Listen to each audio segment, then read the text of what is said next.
السلام علیکم ورحمۃ اللہ علیہ وبرکاتہ۔ الصلاۃ والسلام علیکہ یا رسول اللہ صلی اللہ علیہ وسلم۔ محترم حضرات، ایک دانا کا قول ہے کہ جسم کی سلامتی کم کھانے میں ہے اور روح کی بقا کم گناہوں میں ہے، اور ایمان کی سلامتی حضور نبی کریم صلی اللہ تعالیٰ علیہ وسلم پر صلاۃ والسلام پڑھنے میں ہے۔ ارشاد خداوندی ہے، اے ایمان والو، اللہ سے ڈرو، یعنی قلب میں خوف خدا پیدا کرو اور اس کی اطاعت و فرما برداری کرو۔ دوسری جگہ ارشاد فرماتا ہے، اور انسان دیکھے کہ آئندہ کے لیے آگے کیا بھیجا۔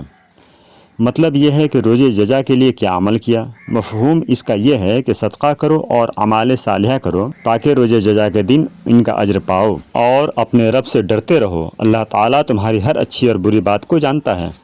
قیامت کے دن فرشتے، زمین، فلک، روز و شب تمام گواہی دیں گے کہ آدم زادے نے یہ کام بھلائی کا کیا یا برائی کا، اطاعت و تابعداری کی یا نافرمانی۔ حتیٰ کہ انسان کے اپنے اعضاء یعنی آرگنز بھی اس کے خلاف گواہی دیں گے۔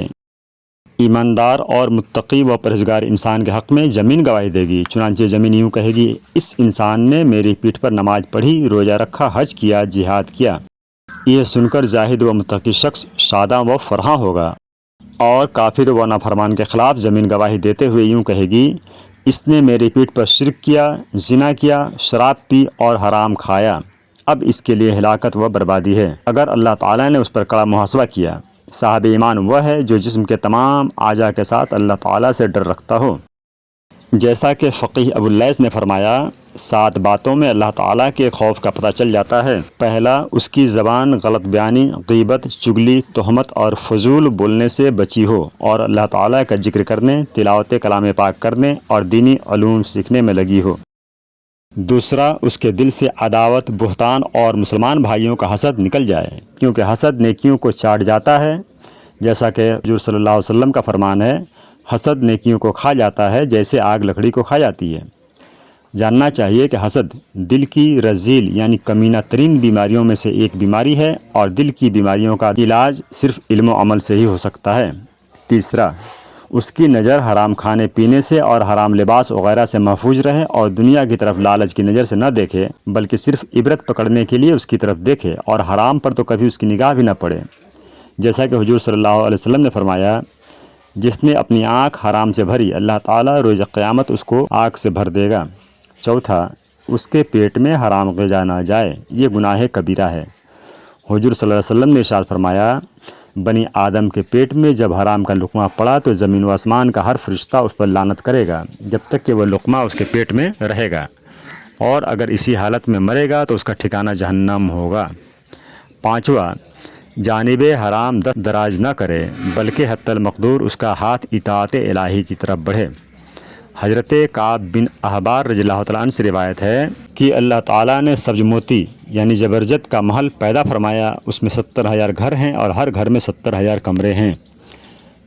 اس میں وہی داخل ہوگا جس کے سامنے حرام پیش کیا جائے اور وہ صرف خوف الہی کی وجہ سے اسے چھوڑ دے۔ چھٹا، اس کا قدم اللہ تعالیٰ کی نافرمانی میں نہ چلے، بلکہ صرف اس کی اطاعت و خوشنودی میں رہے، عالموں اور نیکوں کی طرف حرکت کرے۔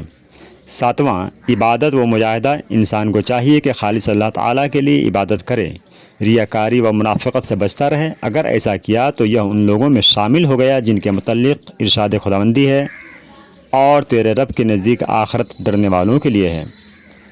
دوسری آیت میں یوں ارشاد ہے، بے شک متقی امن والے مقام میں ہوں گے۔ گویا اللہ تعالیٰ یہ فرما رہا ہے کہ یہی لوگ یعنی متقی و پرہیزگار قیامت کے دن دوزخ سے چھٹکارا پائیں گے، اور ایماندار آدمی کو چاہیے کہ وہ بیم و رجا کے درمیان رہے، وہی اللہ تعالیٰ کی رحمت کا امیدوار ہوگا اور اس سے مایوس و نا امید نہیں رہے گا۔ اللہ تعالیٰ نے فرمایا، اللہ تعالیٰ کی رحمت سے نا امید نہ ہو، پس اللہ تعالیٰ کی عبادت کرے، برائی کے کاموں سے منہ موڑ لے، اور اللہ تعالیٰ کی طرف ہمتاً متوجہ ہو۔